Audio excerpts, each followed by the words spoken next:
Well, hello, ladies, gentlemen, boys, and girls of all ages. Bank and Monkey back again with another unboxing video of Modern Horizons 3 pre-release kit.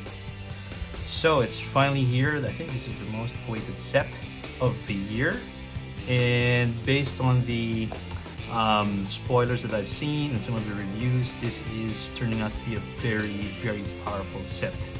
And in fact, the cards found here, while it does say Modern Horizons 3, it seems to be, it's more of like Commander Masters 2. And because of that, you know, the power level of these cards are definitely going to be very high.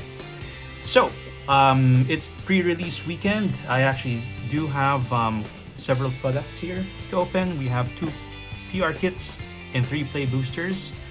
So we'll first open the pre-release kits, try to get the first impressions on them, and then we go into the business side of things with the play boosters. Right, so let's get right into it. Opening the first pre-release kit. I'm gonna take my time with these cards just so that we can get a full flavor for this product. Seems to be a lot of people liking this product, and the cards we have in it are pretty good. We have Eldrazi's, we have this land cycle, we have a new cycle of free spells. So there's a lot to be happy about in this set, and looking forward to it. And yeah, so in the box you have some inserts here, nothing really to write home about, so we'll put this away. Okay, so pre-release kit comes with 6 play boosters, right? And then we have a promo card, which we'll get to in a bit. And there's a couple of cards here, let's see what those are. And then we have the die.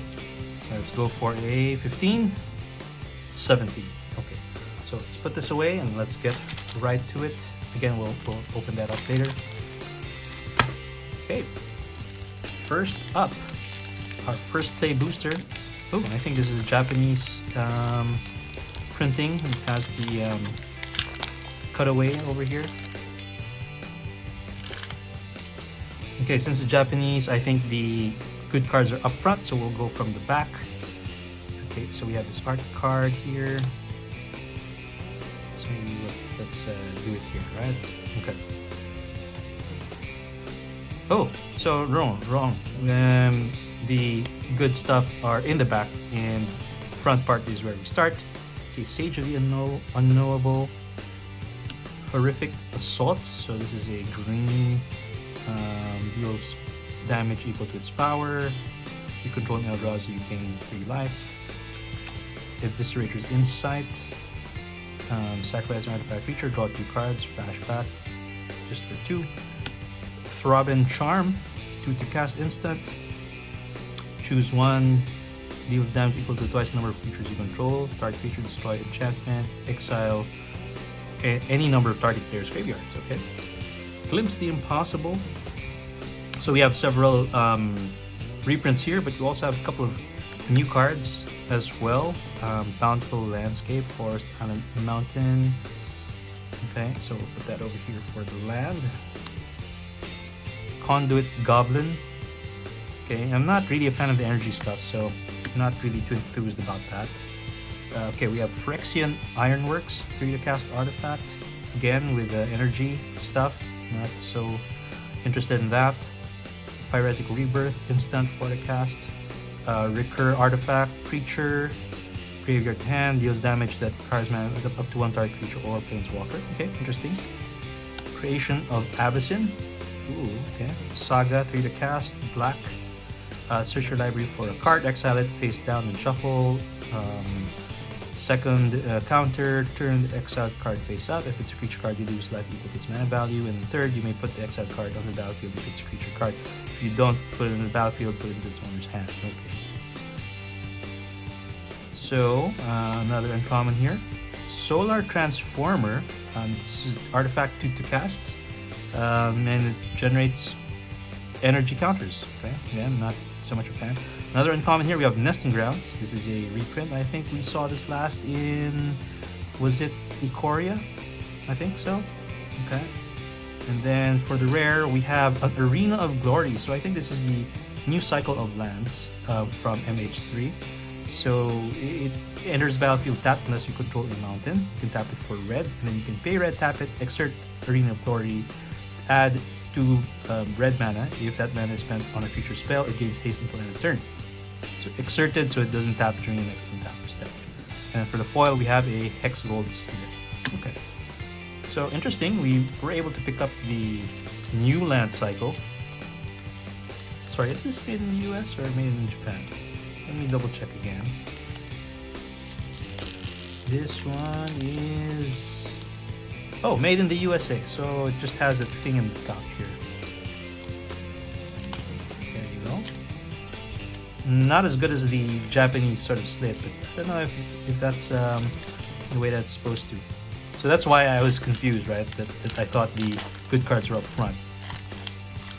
But this is US made, so it's at the back.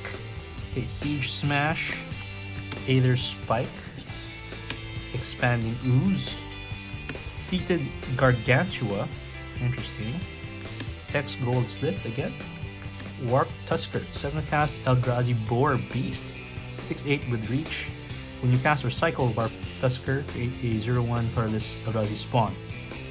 Sacrifice it to add colorless, so it has cycle for 3. Sneaky Snacker, that's funny. Fairy Rogue, 2 to cast. When you draw your 3rd card in a turn, return Sneaky Snacker from the graveyard to battlefield tapped.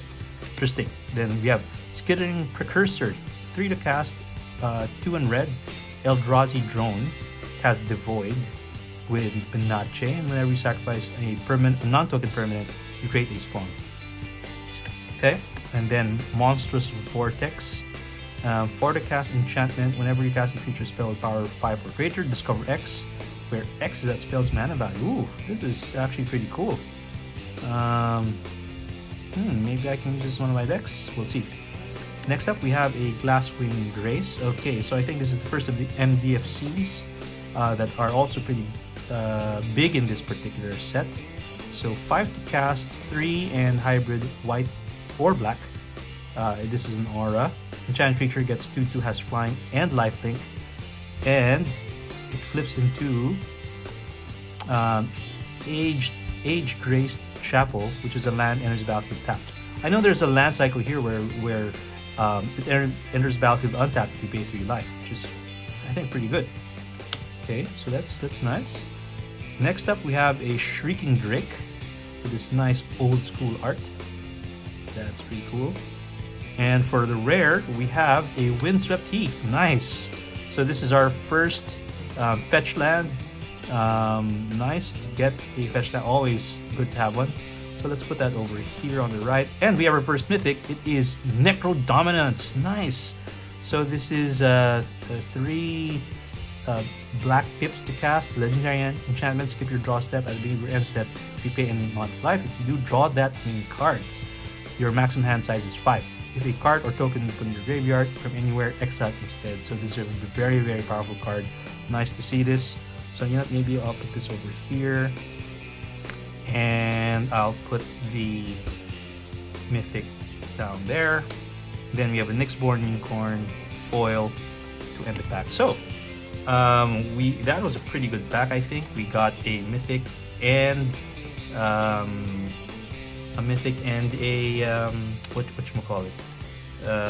fetch land. Okay, so what I'll do is I'll put the common lands here, and we'll put this there. Fetches and the new land cycle.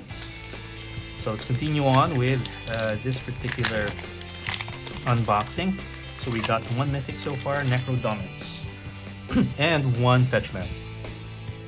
Okay, are there any good like commons and uncommons here, like worth over like $2?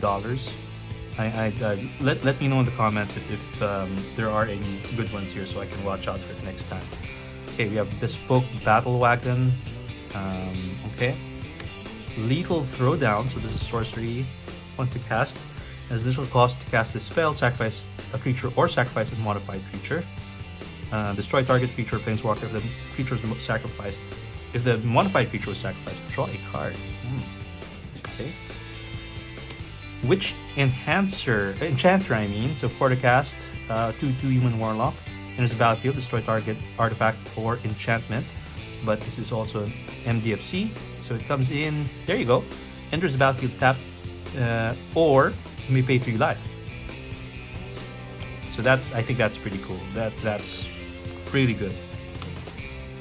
Next we have Buried Alive. Okay, Buried Alive. Last saw this in I think it was maybe Ultimate Masters. Okay, and then next for the rare, we have Monumental Henge. So again, coming from the land cycle. Wow, it's all lands now. Enters battlefield, tap unless you control the planes. You can tap it for white, pay 4, tap it, look at the top 5 cards of your library. You may reveal a historic card from among them and put it in your hand.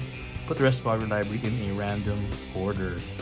Okay, and then foil uncommon, we have Angel of the Ruins. Okay, foil, and we have a full art land there. Okay, and we have a golem token. Okay, cool. So 3 packs down, 3 packs up. Next, pack number 4. So still none of the heavy hitters, although this Necro Dominance I think is a very strong card. But yeah, it's really mostly rares that we've picked up right now. I mean lands, including 1 fetch, so that's not bad. Okay, so we'll just go through these commons real quick.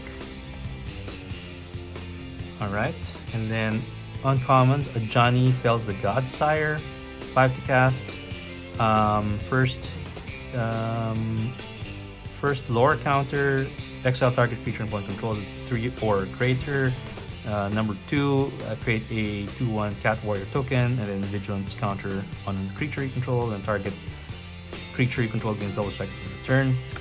Okay. Scurry of Gremlins.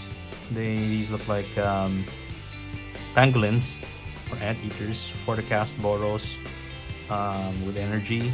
Okay, and then uncommon number 3, Worm Coil Larva. So this is 5 to cast, Phyrexian Worm 3/3, Death Touch Lifelink.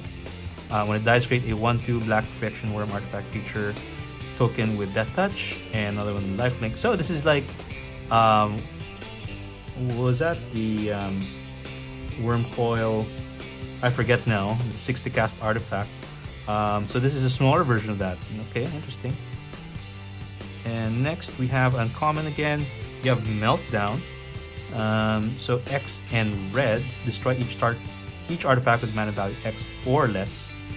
And then for the rare, we have a Bloodstained Mire. So this is fetch number 2. Ooh, I won't say no to that, sure. Okay, and a common Dream Drinker Vampire. So interestingly enough, we have so far 4 rare lands. 2 of them are from the new land cycle for MH3, and then 2 fetches. So that's pretty cool. Okay, pack number 5.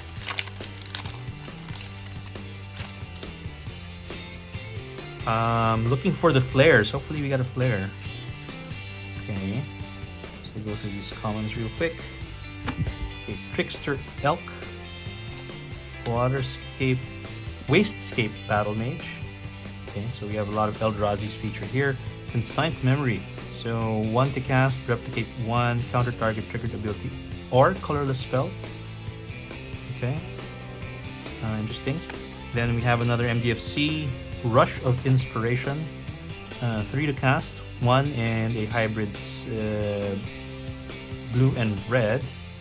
So draw 2 cards and discard a card at random unless you pay 2 energy, and then comes in the battlefield tapped as a land.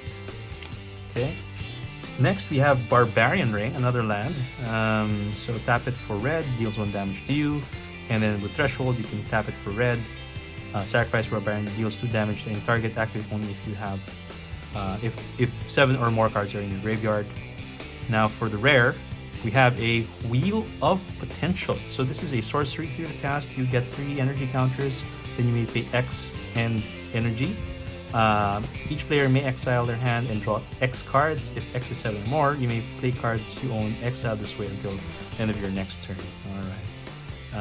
And a foil Obstinate Gargoyle. Okay, so that was a bit of a bummer. And a foil land. Okay, last pack. So we have 2 fetches, 1 mythic. So I think for this pre-release, this is actually pretty good. And then we have 2 rares of the land cycle for MH3. So I think we're actually up in terms of value here. Okay, so get commons. Triton Wavebreaker. Want to cast Merfolk Wizard. Okay, well, this is actually pretty good. Bestow 1 and blue. And as long as Triton Wavebreaker is a creature, it has prowess. Enchanted creature gets 1/1 and has prowess if you bestow it. So that's actually nice. And it's only 1 to cast. Path of Annihilation. For the cast enchantment Devoid. When Path of Annihilation enters the battlefield, you create 2 spawn. Eldrazi you control have add 1 mana of any color, and when you cast a creature spell with value 7 or greater, you gain 4 life. So this is really, for Eldrazi spells. Okay, Phyrexian Ironworks.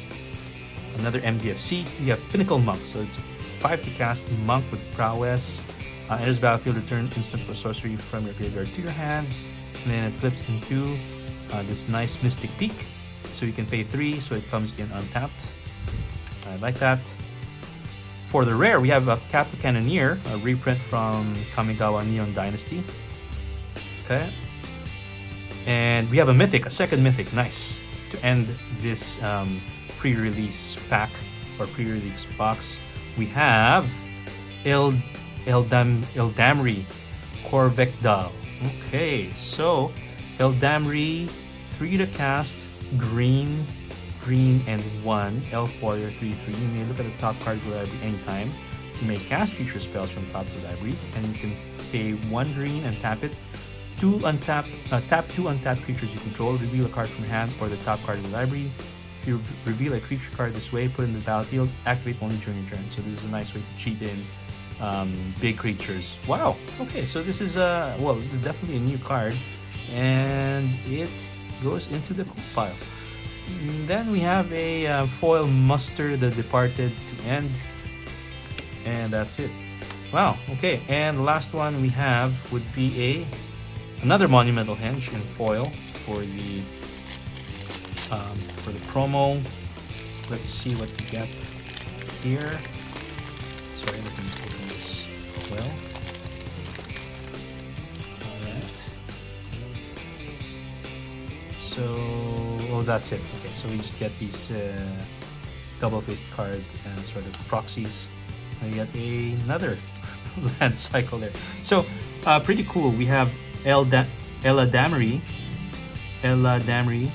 Corvecdo, Necro Dominance for the Mythics. And then we were able to get 7 rares, 5 of which were actually from the land cycle. And we have 2 fetches. So that's pretty good, right? Okay, so I hope you enjoyed this unboxing. Again, I would appreciate your comments. Let me know what are the good comments in the comments here. I haven't had a chance to actually go through all of them, but certainly would love to hear your feedback on that, because knowing that this is a very powerful set in terms of power level, definitely there probably would be value in the comments as well. Alright, so we will be opening another pre-release box right after this. So I hope you catch me on the next one. And until then, I'll see you. Take care. Bye.